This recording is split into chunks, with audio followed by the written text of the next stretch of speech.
साहिवाल में दूल्हे को दूसरी शादी महंगी पड़ गई। ओकाड़ा का सिद्दीक सर पर सेहरा सजाए और दिल में अरमान लिए बारात लेकर शादी हॉल पहुंचा, मगर उसके सारे अरमान आंसुओं में ही बह गए।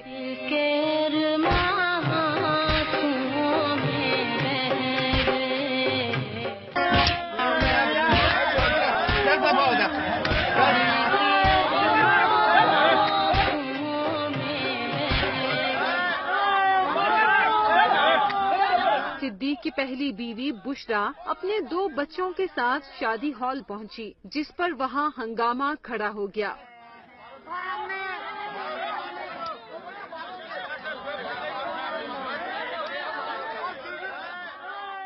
मुश्तिल रिश्तेदारों ने सिद्दीक पर थप्पड़ों की बारिश कर दी। दुल्हा सिद्दीक माफिया मांगता रहा।